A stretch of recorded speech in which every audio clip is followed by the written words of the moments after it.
Une installation d'artillerie ukrainienne réduite en cendres, un matériel qualifié de précieux, transformé en simple ferraille. C'est ainsi que Ramzan Kadyrov, dirigeant tchétchène, a présenté les images diffusées sur sa chaîne Telegram. Selon lui, l'opération a été menée avec une précision chirurgicale par le détachement spécial Aïda, rattaché aux forces Akhma du ministère russe de la Défense. Abonnez-vous et partagez cette vidéo pour ne rien manquer de chaque développement de ce conflit qui ne cesse de s'intensifier.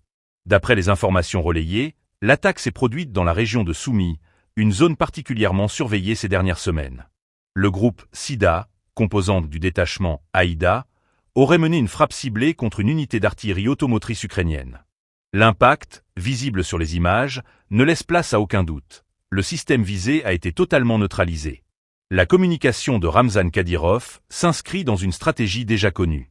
À travers ses messages et vidéos publiés régulièrement, le dirigeant tchétchène met en avant la participation active de ses forces spéciales dans les opérations militaires. Le détachement Akhma, qui tire son nom de son père, est présenté comme un symbole de loyauté envers Moscou et comme un acteur clé de certaines frappes dites décisives. Au-delà des images, l'annonce revêt une dimension politique et symbolique. En qualifiant le matériel détruit des « équipements Ukronato », Kadyrov suggère implicitement que l'artillerie visée serait d'origine occidentale, un détail destiné à renforcer l'idée que les livraisons occidentales à Kiev ne résistent pas aux frappes russes. Cette rhétorique s'inscrit dans une guerre de communication où chaque succès militaire est amplifié, présenté comme une preuve de la supériorité tactique et technologique des forces russes. Sur le plan militaire, l'artillerie automotrice représente une pièce maîtresse des capacités ukrainiennes.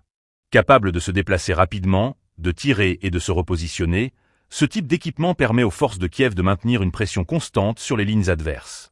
Sa destruction est donc loin d'être anecdotique. Elle oblige l'armée ukrainienne à repenser ses dispositifs et à combler une perte opérationnelle qui peut peser sur la conduite des combats dans le secteur de Soumy.